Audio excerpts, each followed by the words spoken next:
हमारे साथ राहुल घोष भी जुड़ चुके हैं।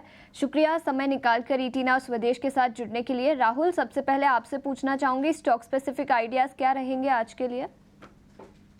तो एक लॉन्ग साइड पे और एक शॉर्ट साइड पे, शॉर्ट साइड की पहले बात करते हैं।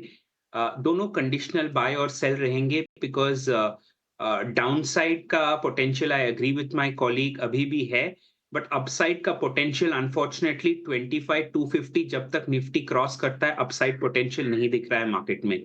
तो अपसाइड में कंडीशनल बाय है, डीमार्ट 4250 के ऊपर बाय कीजिएगा।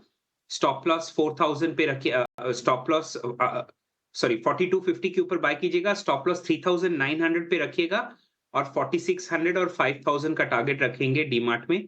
दूसरा शॉर्ट साइड पे एयू बैंक है, एयू बैंक 638 के नीचे शॉर्ट कीजिएगा, स्टॉप लॉस 645 रखिएगा और टारगेट 627 होगा। तो एयू बैंक में शॉर्ट और डीमार्ट में लॉन्ग। ठीक है, डीमार्ट में लॉन्ग है, यानी कि एवेन्यू सुपरमार्ट्स में 4,600 रुपये तक के टारगेट से और 3900 रुपये का आपको स्टॉप लॉस लगा के चलना है। एयू स्मॉल फाइनेंस बैंक में शॉर्ट की रिकमेंडेशन है राहुल जी की तरफ से। Rahul ji good morning. अक्षय जी गुड मॉर्निंग। आप बताइए आपकी तरफ से क्या रिकमेंडेशन है? लॉन्ग एक शॉर्ट, यही रिकमेंडेशन है या फिर दोनों शॉर्ट के सौदे हैं? गुड मॉर्निंग अभिषेक। तो लॉन्ग और शॉर्ट का एक कॉम्बिनेशन रहेगा क्योंकि बाजार एक तरफा वन वे ब्रेक हुआ है और कहीं ना कहीं बैक ऑफ द माइंड है कि हल्की सी रिकवरी अगर आ गई, क्योंकि कल आप डे ट्रेडिंग में देखे मार्केट ब्रेड कहीं ना कहीं सुधर रहा था। तो दोनों बाय और शॉर्ट पोजीशंस मार्केट में होना जरूरी है। उसके चलते मेरा लॉन्ग का recommendation Jindal steel and power में है, जो एक सपोर्ट बेस पे ट्रेड हो रहा है। रिस्क रिवॉर्ड पे ऑफ एक्सट्रीमली बेनिफिशियल है। अगर आप यहाँ पे एक ट्रेड सेटअप देखे और एक शॉर्ट टर्म नजरिए से बाय करे, 972 और 987 ये दो पॉसिबल टारगेट एरिया से मैं वर्क कर रहा हूँ बाय की तरफ, और 892 ये मेरा स्टॉप लॉस बनेगा। दूसरा ट्रेड ऑटो स्पेस से मारुति में है, जो सेल की तरफ है। मारुति ने 12,000 का एक नेगेटिव ब्रेकडाउन देखा है और एक शॉर्ट टर्म नेगेटिव डेवलपमेंट है, जिसके चलते 11,230 के आसपास स्टॉक डाउनसाइड टारगेट बना सकता है। स्टॉप लॉस ये ट्रेड में आपका बनेगा 12,030 का। अक्षय, ये दोनों शेयर तो वही है ना जो आपने कल के क्लोजिंग शो में दिए थे, एक लॉन्ग की एक शॉर्ट की, बीटीएसटी या फिर एसटीबीटी करने के लिए? जी जी जी, तो सेम रिकमेंडेशन है कल के क्लोजिंग शो की। मार्केट कल एक फ्लैट क्लोजिंग था, कुछ ज्यादा हुआ नहीं था, तो सेम रिकमेंडेशंस को कंटिन्यू करा मैंने। ठीक है, सेम रिकमेंडेशन है। अगर आपने कल ये सौदे लिए होंगे अक्षय जी के रिकमेंडेशन पर तो उसमें आप बने रहिएगा, नहीं लिए हैं तो आप फ्रेश इसमें अप्रोच आप ले सकते हैं। मारुति में सेल के रिकमेंडेशन है 11,232 के टारगेट के लिए और 12,034 के स्टॉप लॉस के साथ, और जेएसपीएल में खरीदारी की सलाह है अक्षय जी की तरफ से। तो एक लॉन्ग और एक शॉर्ट हो गया अक्षय जी की तरफ से। और अब इस बीच हमारे साथ वृद्धि इन्वेस्टमेंट्स के विवेक कारवा भी जुड़ चुके हैं। विवेक, शुक्रिया समय निकालकर जुड़ने के लिए।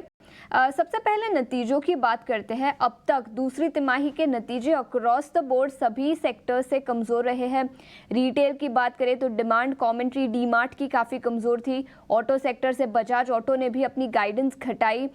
इसी के साथ एफएमसीजी सेक्टर से HUL, Nestle, across the board सभी सेक्टर्स के नतीजे और डिमांड एनवायरनमेंट पर सभी कंपनियों का नज़रिया काफ़ी नेगेटिव है। आपकी क्या राय बनेगी दूसरी तिमाही के नतीजों की, और आउटलुक कैसा रहेगा second half of the year के लिए?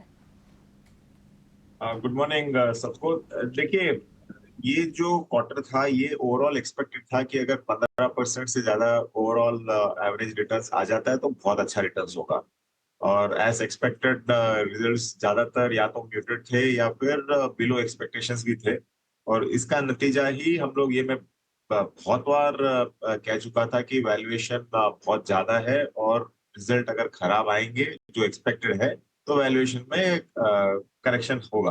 तो यही हम लोग अभी बाजार में देख रहे हैं, बाजार इतना गिर चुका है और मुझे लगता है कि अगला क्वार्टर भी हो सकता है कि म्यूटेड रहे। मतलब अगले कुछ अगर ये जो क्वार्टर है इसका रिपल इफेक्ट आपको अगले क्वार्टर में भी देखने को मिलेगा।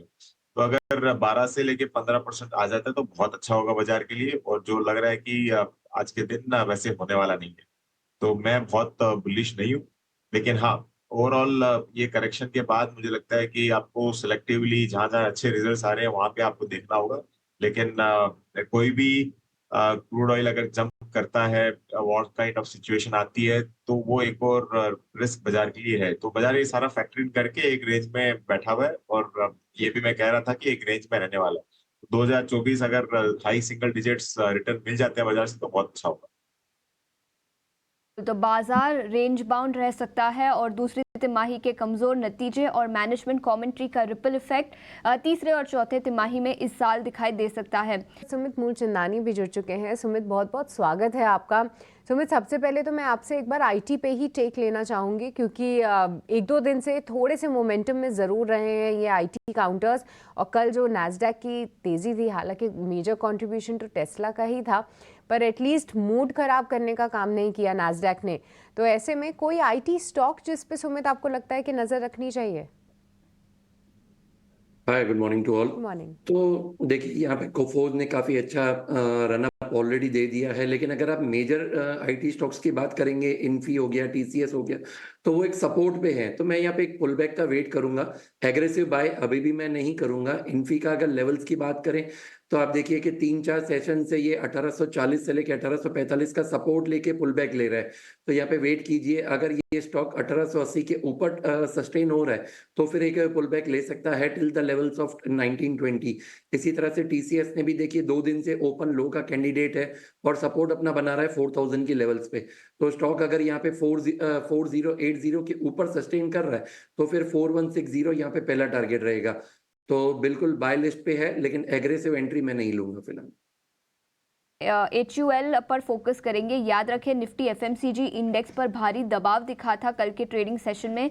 3 महीने के निचले स्तर पर निफ्टी एफएमसीजी इंडेक्स था। करीब 6% की गिरावट HUL पर दिखी, जहां पर डिमांड एनवायरनमेंट कंपनी का मानना है कि काफ़ी कमज़ोर है। रूरल तो रिकवर हो रहा है, लेकिन अब अर्बन डिमांड के भी कंसर्न्स है, जिसके चलते पूरा एफएमसीजी इंडेक्स कल गिरावट के साथ बंद होता हुआ नजर आया। अक्षय, क्या राय रहेगी एफएमसीजी स्टॉक्स पर और इन पर्टिकुलर HUL पर 6% की गिरावट के बाद क्या अब खरीदारी के मौके बन सकते हैं? जी, तो कल लाइमलाइट में एफएमसीजी था बिल्कुल बराबर, क्योंकि काफी पिटाई हुई और मेरे हिसाब से कोई भी स्टॉक का जो बचा नहीं ये सैलाब में। तो इसमें HUL की बात करें तो ट्रिगर मेरे हिसाब से HUL के नतीजों के बाद ही था पूरे पैक में सेल ऑफ का।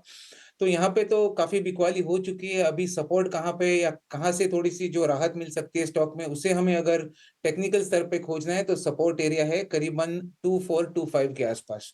कल का लो पॉइंट मेरे हिसाब से कल 2452 था, तो 20-25 प्लस माइनस सपोर्ट से डे लो से रिकवर करा है। तो मेरे हिसाब से शायद 2425 के आसपास एक राहत मिल सकती है। तो इसका मतलब ये नहीं कि बॉटम बन चुका है, थोड़ा टाइम लगेगा स्टॉक को स्टेबलाइज होने में, वहां से रिकवर अटेम्प्ट करने में। तो जिनके पास है अभी भी पोजीशन स्टक है, उनको 2415 ये स्टॉप लॉस मेंटेन करके होल्ड करना है। पर कोई फ्रेश खरीदारी करने की तो राय फिलहाल मैं नहीं रखूंगा। स्टेबिलिटी के बाद एक बार रिव्यू लेके फिर डिसाइड करेंगे कौन सा स्तर सही रहेगा मोमेंटम कैच करने के लिए।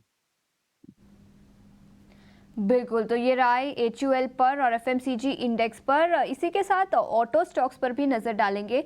याद रखिए, 4 महीने के निचले स्तर पर निफ्टी ऑटो इंडेक्स भी कल बंद होता हुआ नजर आया। बजाज ऑटो, TVS मोटर, ये कुछ टॉप लूजर्स थे कल के ट्रेडिंग सेशन में ऑटो सेक्टर से।